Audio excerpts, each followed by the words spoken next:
¿Qué sucede en el país? Tendencias del acontecer nacional en Análisis Situacional.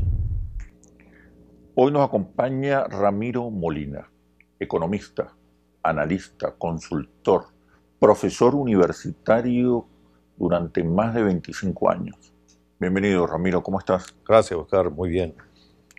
El tema de hoy, el tema del momento de esta época son los recientes anuncios económicos por parte del presidente Maduro. Estamos hablando realmente de un viraje, de un golpe de timón por parte del gobierno bolivariano en materia económica. El 17 de agosto vimos una reacción, finalmente vimos una reacción ante problemas apabullantes de la economía que ya desde hace rato demandaban alguna respuesta. La respuesta es suficiente, es efectivamente, como lo mencionas, un golpe de timón. Digamos que en algunos aspectos sí, hay un viraje, primero en el lenguaje, hay palabras nuevas, no utilizadas antes. Déficit fiscal, por ejemplo. Disciplina monetaria, de hecho nos ofrecieron disciplina prusiana. Y eso era algo que merece la pena analizarlo en el siguiente contexto. Haber esperado un plan integral al gusto de otras formas de pensar o de ver la economía, pues era un poco ingenuo, creo yo, ¿no? Estábamos ante un gobierno que no solamente estaba arrinconado en muchos sentidos y sigue arrinconado por los problemas, pero también estaba, digamos, en un estado de relativa confusión, creo yo, por los distintos mensajes, tanto, no solamente en el aspecto económico, sino ideológico. Y eso era difícil cristalizarlo en un programa que satisfaciera a todo el mundo. Entonces creo que vemos retazos, algunos en la dirección correcta. En general creo que la dirección puede ser correcta, aunque las rutas pueden ser equivocadas y nos pueden meter en otros problemas. ¿Qué podemos rescatar de allí? Bueno, el ofrecimiento de disciplina fiscal, que está por verse. Todavía estamos interpretando las cifras monetarias que han estado saliendo posteriores al anuncio.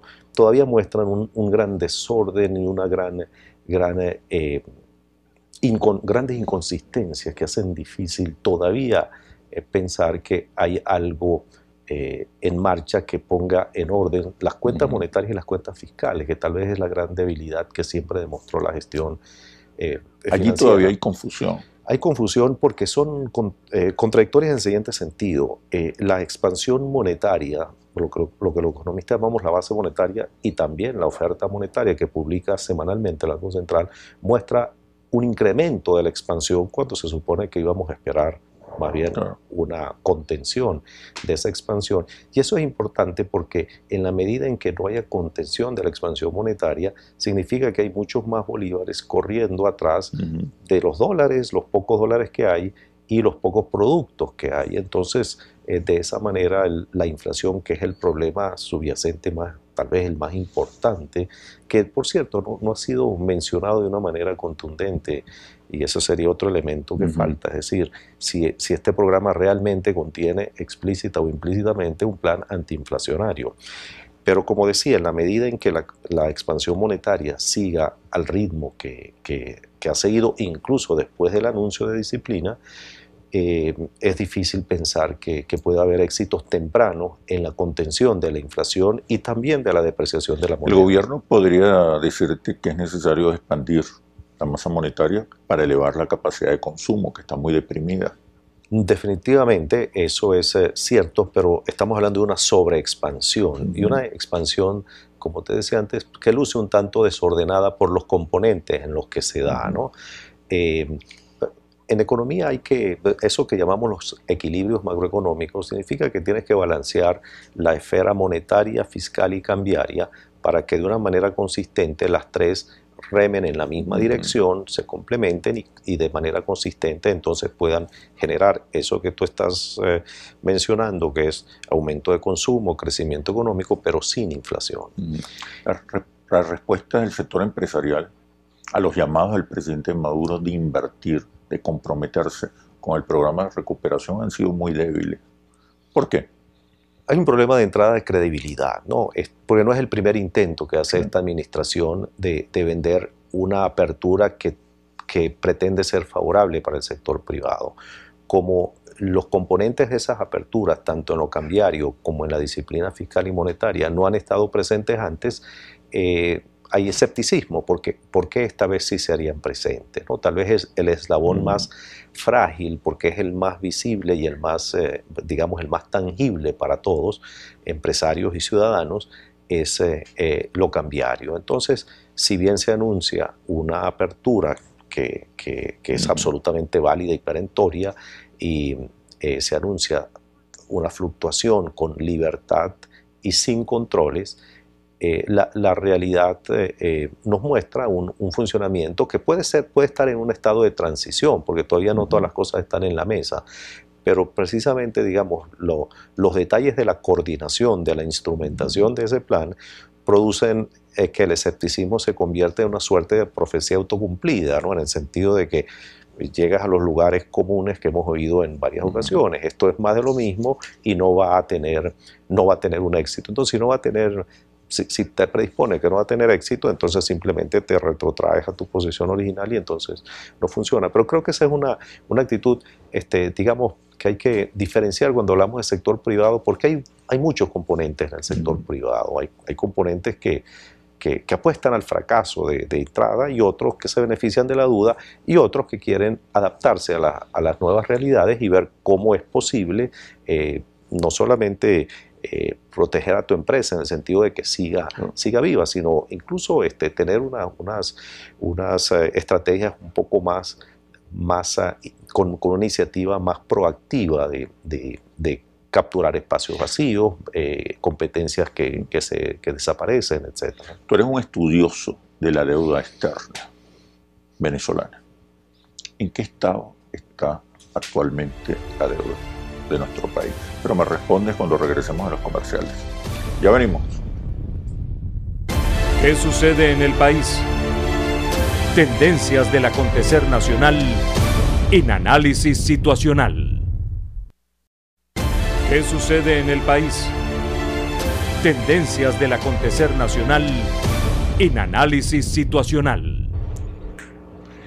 Ramiro, ¿cuál es la situación de la deuda externa venezolana realmente? Bueno, vale la pena desgranar eso de la deuda, porque es un agregado que tiene componentes que son diversos, y por lo tanto la estrategia siempre tiene que ser apuntando a esa diversidad y no verlo como un todo, porque es inoperante pues verlo así, ¿no? El componente más importante son más de 60.000 millones de dólares emitidos en bonos de la República y de PDVSA. Eso está en estado de cesación de pagos desde ya noviembre del año pasado, cuando se hicieron los últimos pagos, y entró en una especie de juego trancado, llamémoslo así, por la imposición de sanciones que se iniciaron hace ya más de un año. Independientemente de que lo que hubiera hecho Venezuela durante este año en pagar o no pagar, lo mínimo que ha debido ocurrir es una reestructuración de esos pagos, que es algo normal que ocurre en los mercados y en cualquier actividad bancaria. Y esa reestructuración no ha sido posible por las sanciones. Las sanciones lo impiden. De hecho, por eso eso está en un estado, como lo llamaba yo, de juego trancado en ese sentido. Las sanciones afectan la capacidad de pago de Venezuela, pero también a los deudores. Claro, pero en este aspecto a los acreedores, a los tenedores de bonos, ciertamente. En el caso de las sanciones es un poco irónico, paradójico, porque en este instante, al impedir la reestructuración, Venezuela tiene como un margen de maniobra mayor financiero, porque no está haciendo los pagos. Para tener una idea, el año pasado se pagaron más de 9.000 millones de dólares en servicio de pago de principal y cupones de esos bonos, que este año no se están haciendo. Si estuviéramos en una situación, digamos, de normalidad de pago, de reestructuración, el gobierno hubiera tenido que destinar parte de recursos a esos pagos. Eso independientemente de que beneficie en el corto plazo el manejo de caja de la República, deja todavía una gran incertidumbre en cuanto al al tiempo que se necesita para que eso se destranque. Pero eso, como decíamos, pues termina siendo dependiente de cómo se maneja la situación de las sanciones. Pero,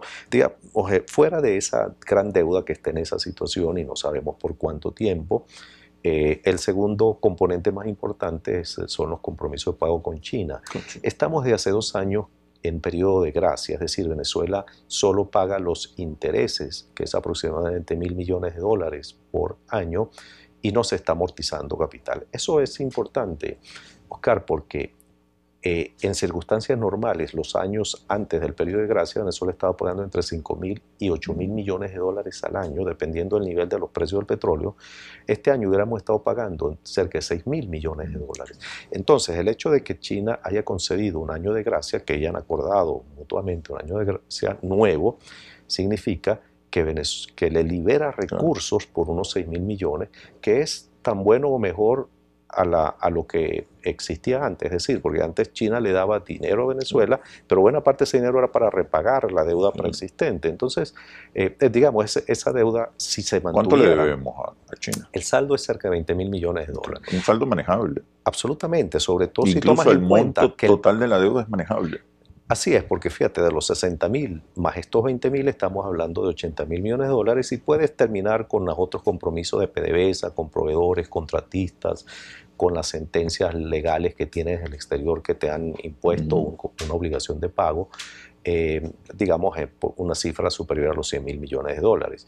Pero eso no significa que tienes que pagarlo todo en el muy corto plazo, y también significa que con una agenda un poco más organizada y con alguna visión estratégica de manejo de activos y pasivos de la República, puedes hacer una reestructuración de largo plazo que te permita, como cualquier país en el mundo en circunstancias normales, volver a tener ese problema como un ejercicio administrativo de rutina y no como un problema que te impida manejar tu economía para que crezca, para que se produzcan inversiones, etc. Se habla de que este programa de ajuste, de recuperación económica, de prosperidad, requiere financiamiento. Eso es absolutamente cierto. Venezuela necesita inversión para recuperar la capacidad de producción de PDVSA. En el pago de estas deudas que decíamos, se puede reestructurar y puede retomar un nivel de pagos allí, que no necesariamente tiene que ser un monto enorme de financiamiento, pero yo quisiera diferenciar lo que puede hacer Venezuela. Venezuela tiene recursos naturales y humanos como para hacer una propuesta, para poner en buen sentido, una propuesta responsable de administración de sus recursos. Los economistas usan a veces un término que es un poco distorsionante, hablan de ayuda financiera, hay que pedir ayuda, y eso suena un poco,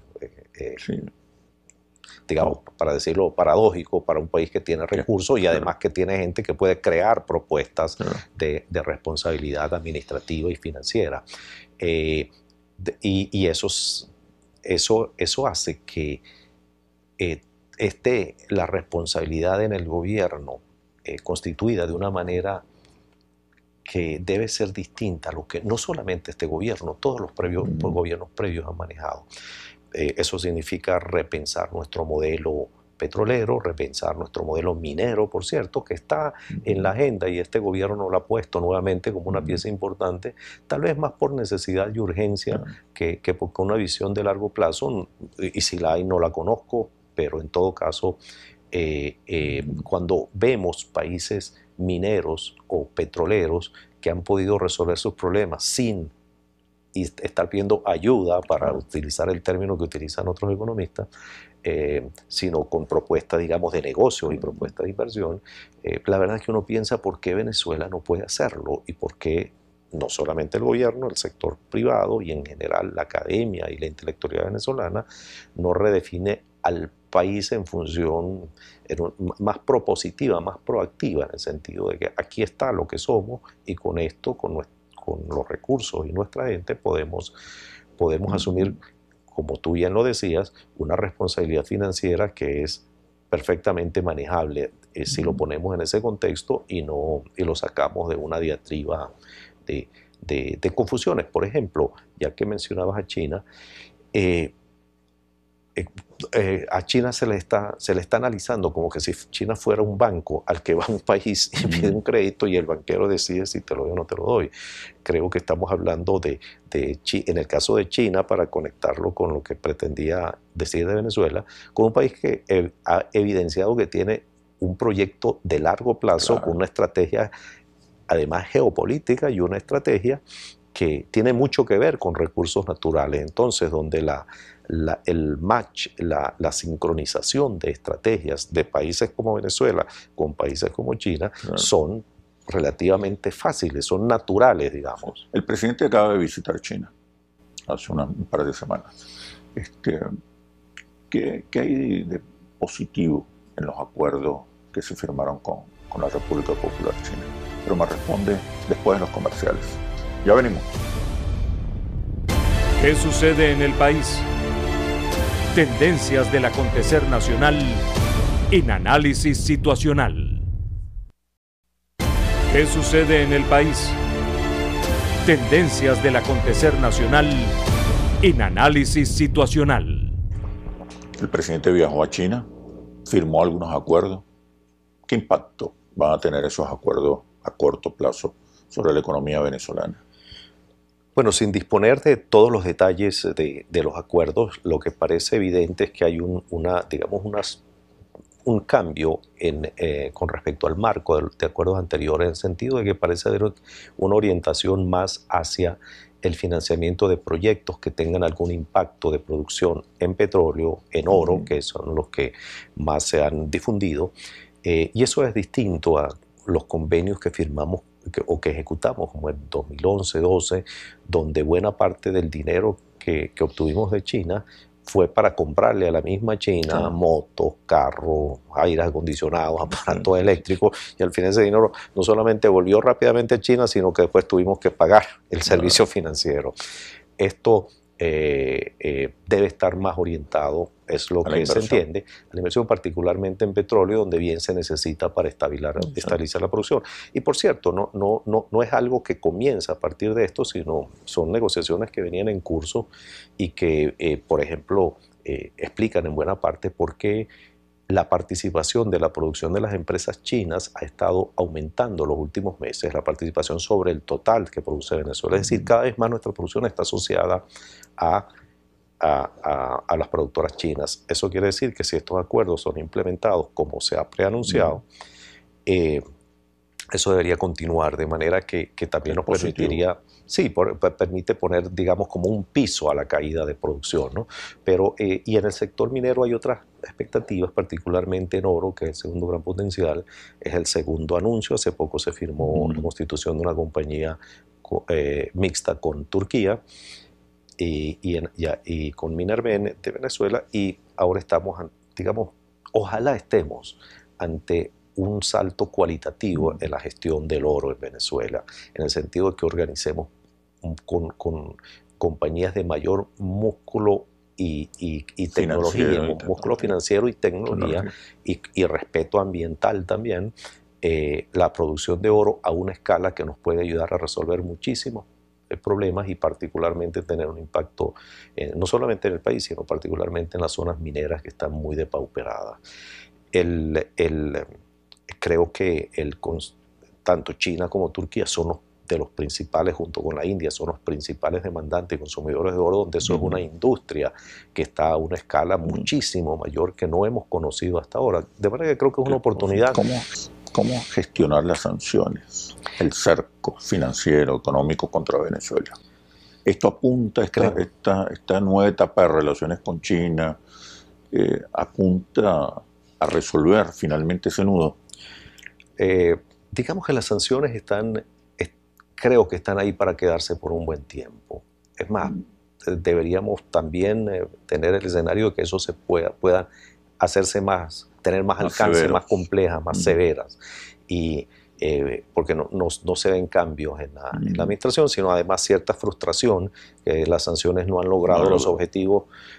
Creo que un resultado colateral de eso ha sido que en la medida en que las sanciones se estrechen, este gobierno o cualquier país en su defecto que esté ante una situación semejante va a buscar otros espacios.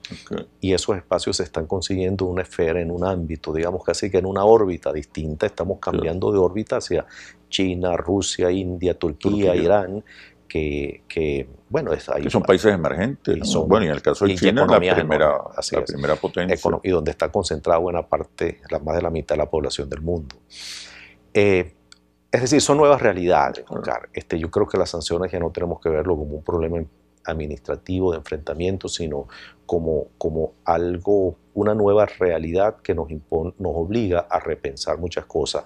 Lo de China no creo que es una reacción a las sanciones, se cataliza con las sanciones, pero ya era una relación que se venía construyendo desde hace tiempo y una visión del mundo multipolar, etcétera, donde había algunas convergencias geopolíticas con China. Porque China no está haciendo esto con Venezuela como una concesión graciosa, China tiene convenios, China en el buen sentido se adueñó de África ante el abandono de Europa y de Estados Unidos, y es el principal inversionista en América Latina, todos los convenios en América Latina, pero los convenios chinos, para compararlos con el de Venezuela, llama la atención que en países de África, sin los recursos de Venezuela y con mucha menos posibilidad de repago y de consumo de productos chinos, hay países como Senegal, Mozambique, que incluso han recibido más recursos que Venezuela y son economías sumamente pobres.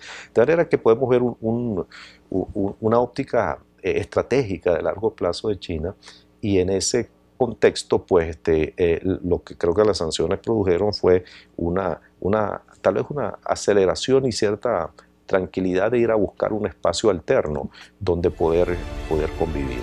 Bueno, Ramiro, muchísimas gracias por este análisis situacional. Gracias a ti, Oscar, un placer siempre estar aquí. Venezuela es de todos y la construimos entre todos. Todos somos la solución. Soy Oscar Chemmel y los invito a un próximo análisis situacional por Globovisión. Aquí nos vemos todos.